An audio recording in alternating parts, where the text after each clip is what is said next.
इंसान बनाने की राजनीति।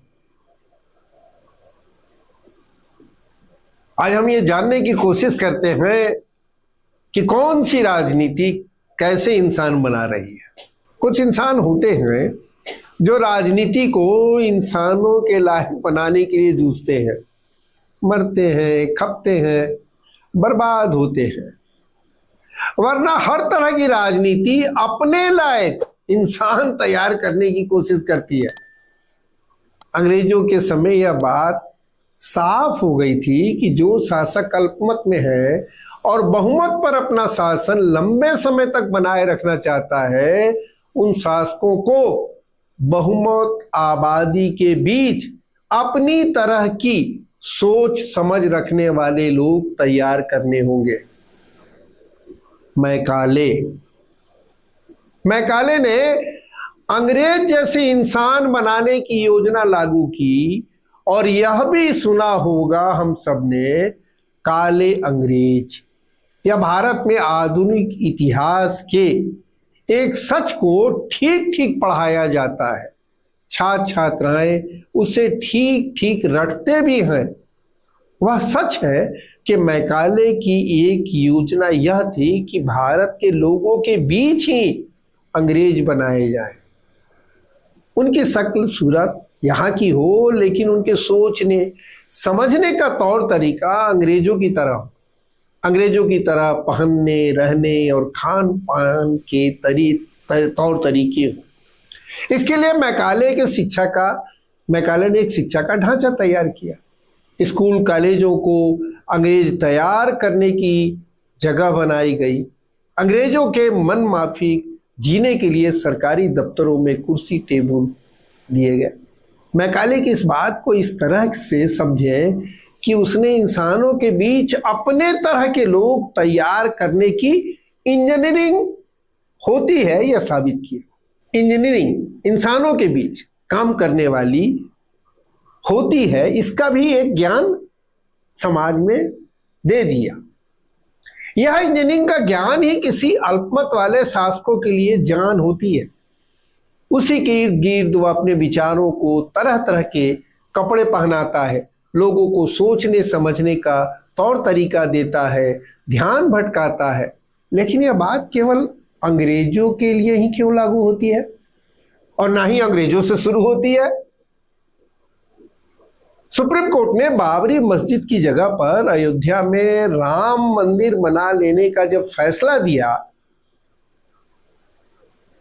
तो उसके बाद संवाददाताओं के प्रश्नों में एक का जवाब देते हुए मोहन भागवत ने कहा था, राष्ट्रीय स्वयंसेवक संघ मनुष्य बनाने वाला संगठन है। मैकाले ने जो इंजीनियरिंग के ज्ञान की बात की वही आरएसएस के चीफ ने भी की। मैकाले को अपने लिए भारत को तैयार करवाना था और आरएसएस को भारत को हिंदू राष्ट्र बनाने के लिए तैयार करना है। शासक द्वारा अपने अनुकूल मनुष्य को बनाने की शुरुआत कब से शुरू होती है? इसके विस्तार में जाना अपने विषय को इतिहास में ले जाना है, लेकिन यहां हमारा उद्देश्य सीमित है कि शासक अपनी इंजीनियरिंग से कैसे शासक के लोग तैयार करते हैं। प्रकृति इंसान के रूप में एक शरीर का निर्माण करती है और यह बात साफ होती है कि उसका एक कच्चे माल की तरह शासन द्वारा इस्तेमाल में लाया जाता है। इस तरह कह सकते हैं कि दुनिया की किसी भी शासन व्यवस्था में एक तो शासन द्वारा इंसानों को अपने हिसाब से तैयार करने की योजना चलती है और दूसरी धारा समाज को दूसरे तरीके से तैयार करने की तरफ बहती है। अंग्रेजों की सत्ता के खिलाफ भी मैकाले की योजना के बरक्स समाज बनाने का आंदोलन चल रहा था, लेकिन 1857 से पहले से जो अपना समाज बनाने की धारा आगे बढ़ रही थी वह 1947 तक इन शिकायतों के बीच पहुंच गई कि गोरे अंग्रेज जाएंगे और काले अंग्रेज आएंगे। यह शिकायत आम हो गई थी कि ब्रिटेन के अंग्रेजों के लंदन लौट जाने के बाद काले अंग्रेज सत्ता की कमान संभालेंगे और उसके सत्ता संभालने से समाज निर्माण का यह काम नहीं हो सकेगा।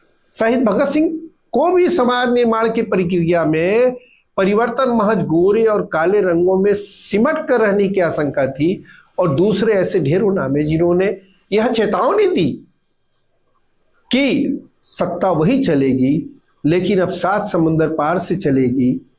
नामा निगाह सादत हसन मंटो की कुछ पंक्तियां हैं, उनकी कहानी नया कानून में उनका पात्र कहता है, बड़ी सी बड़ी बात यह होगी कि अंग्रेज चला जाएगा और कोई इटली वाला आ जाएगा या वह रूस वाला जिसके बारे में सुना है कि बहुत तगड़ा आदमी है, लेकिन हिंदुस्तान सदा गुलाम रहेगा। हाँ, मैं यह कहना ही भूल गया कि पीर ने बद्दुआ भी दी थी कि हिंदुस्तान पर हमेशा बाहर के आदमी राज करते रहे। अंग्रेजों की सत्ता के विरुद्ध आंदोलन का उद्देश्य आजादी के मूल्य को स्थापित करना था, गुलामी के चरित्र से अधिकार की चेतना को आम संस्कृति का हिस्सा बनाना था। लेकिन एक बात यहां समझ में आती है कि शासक अपने तरह के लोग तैयार करने की एक इंजीनियरिंग तैयार करता है और दूसरी तरफ शासक के लोग के बरक्स समाज के निर्माण की धारा मजबूत होती है, तो शासक की इंजीनियरिंग दूसरी तरह से अपना काम शुरू कर देती। यानी शासक की इंजीनियरिंग बैठ नहीं जाती, वह निरंतर सक्रिय रहती है। हमें यह समीक्षा करनी चाहिए कि गोरे अंग्रेजों के जाने के बाद यहाँ के शासकों ने अपने हिस्सेदार कैसे तैयार किए। अंग्रेजों के जाने से पूर्व भारतीय समाज की जो दशा दिशा थी, उसमें भी जो मनुष्य तैयार किए गए थे, उनमें एक बात रेखांकित अंडरलाइन की जानी चाहिए कि मनुष्य को मनुष्य न समझने की एक विचार रचना विकसित की गई, एक विचारधारा विकसित की गई। शासन व्यवस्था के लिए हिस्सेदार बनाने का पाठ मानव समाज में, मनुष्यता में, इंसानियत में विभेद मूलक परिभाषा को तैयार करने का आधार बनाया गया। यह विभेद मूलक या विभाजनकारी विचारों को तैयार करना और उन्हें समाज के इतने बड़े हिस्से में डालना कि वह एक प्रभाव डालने वाली स्थिति तक मजबूत हो सके, यह मुख्य बात होती है। अब फर्क क्या होता है जब शासक दर शासक इसी विचार पर आधारित इंजीनियरिंग का इस्तेमाल करते हैं। जैसे अंग्रेजों के जाने के बाद 2 बातें बहुत जोर शोर से समाज में सुनी गई। पहली तो यह कि अंग्रेज ही अच्छे थे, दूसरा यह कि अंग्रेजों ने हमें जीना सिखाया, आधुनिक बनाया। यानी मनुष्यता की नई परिभाषा के आधार पर अपने हिस्सेदारों को तैयार करने का जो पाठ तैयार किया गया था, उस पाठ को गोरे अंग्रेजों ने पृष्ठभूमि में डालकर नया पाठ तैयार किया था। उस पाठ में मनुष्यता की बराबरी की एक सतह दिखती थी, लेकिन वह समाज द्वारा समाज को निर्मित करने की इंजीनियरिंग का पक्षधर कतई नहीं था। मनुष्य समाज में रहता है। अंग्रेजों ने सैनिक छावनियां बनाई ताकि वे सैनिक समाज से अलग थलग रह सके, सैनिकों को समाज के सवाल प्रभावित नहीं कर सके। ब्रिटिश सत्ता ने पूरी दुनिया में अपने उपनिवेश स्थापित किए। जो देश अंग्रेजों के मातहत थे, अधीन थे, उस देश के लोग खुद को गुलाम मानते थे। उन्हें नागरिक अधिकार की बात तो दूर, मानवाधिकार भी हासिल नहीं था। भारत के लोगों की गुलामी के हालात उन सैनिकों को प्रभावित नहीं करती थी जिन्हें भारत के लोगों के खिलाफ दमन के लिए लगाया जाता था। गोलियां चलवाने के लिए भारत के लोगों को सैनिक के रूप में तैयार किया जाता था। हजारों हजार की तादाद में भारत के उन लोगों के खिलाफ दमन की घटनाओं से इतिहास भरा पड़ा है जो भारत की गुलामी के खिलाफ साम्राज्यवाद से लड़ रहे थे। क्या यह छावनी समाज के अंदर भी बनाई जा सकती है?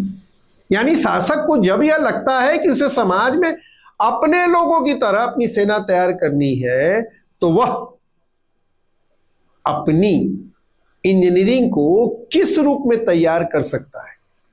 क्या उसके लिए तैयार होने की किसी प्रक्रिया को यहां देखा जा सकता है?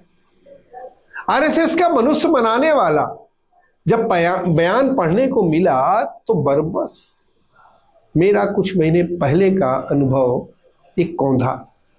महीनों पहले मुझे एक सुदूर इलाके में युवक मिला। उसने खुद को आरएसएस से जुड़ा बताया। उसने यह जानकारी दी कि उन्हें कैसे लोगों की जरूरत होती है और वैसे लोगों को कैसे तैयार किया जाता है। एक तो उसने यह बताया कि हमारी यह समझ है कि हमें संसदीय चुनाव में बहुमत हासिल करना है, वह चाहे 5 वोट से हो या 500 वोट से हो। हमारा यकीन इसमें नहीं है कि उन्हें लाख और हजारों वोट से चुनाव जीतना है। दूसरी बात उसने बताई कि उसका टारगेट होता है कि वह इतने ही समर्थकों पर जोर लगाए जो कि उन्हें चुनाव जितवा सके। तीसरी बात उसने जो बताई वह इस अध्ययन के स्टडी का फोकस है। उसके जो समर्थक है उन्हें किसी बात का कोई फर्क नहीं पड़ता। आप चाहे भ्रष्टाचार की बात करें, आप चाहे रोजगार की बात करें, यहां तक कि उनके घरों में बेरोजगारी के हालात बताएं, महंगाई की बात करें, मॉब लिंचिंग की बात करें, किसानों की आत्महत्या की बात करें, देश में बैंकों के डूबने की बात करें, राष्ट्रीय संपत्तियों को पूंजीपतियों के हाथों में बिकने की बात करें, या शिक्षण संस्थाओं की बदतर हालत के आंकड़े पेश करें, यानी जो भी तस्वीर पेश कर उन्हें अपनी राजनीतिक जगह से हिलाना चाहते हैं वो बिल्कुल भी इसके असर में नहीं आते और कुछ सुनने को तैयार नहीं हो सकते। मनुष्य समाज का सदस्य होता है, मनुष्यता उसका पेशा होता है। राष्ट्र मनुष्य को एक नागरिक के रूप में तैयार करता है, लेकिन इस मनुष्य को राष्ट्र के भीतर भी अपने अपने हितों के अनुकूल तैयार करने की प्रक्रिया चलती रहती है। जैसे अंग्रेज इसी राष्ट्र के भीतर अपने हितों के अनुकूल मनुष्य तैयार कर रहे थे। आरएसएस के चीफ भारत के लोगों में 4 तरह के हिंदू देखते हैं। उन्होंने देश के 4 मुख्य समूहों में इन्हें वर्गीकरण किया। उन्होंने कहा कि हिंदुओं में एक वे लोग शामिल हैं जो अपनी हिंदू पहचान को गर्व से घोषित करते हैं। दूसरे समूह में वे लोग हैं जो अपने को हिंदू मानते, लेकिन इनमें उन्हें किसी विशिष्टता का यानी खासियत का एहसास नहीं होता।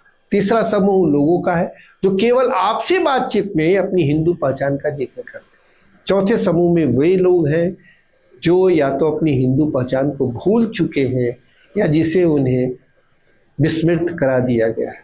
संघ की इंजीनियरिंग का नाम सोशल इंजीनियरिंग है। वह इंसानों में हिंदू बनाने की इंजीनियरिंग को सफल करना चाहता है। ग्लोबलाइजेशन यानी वैश्विक व्यवस्था में मैनीलियम, जेन जी और अल्फा पीढ़ी तैयार हुई है। ये 3 तरह की जनरेशन के नाम है। ये जनरेशन एक खास तरह के हालात में तैयार हुई है।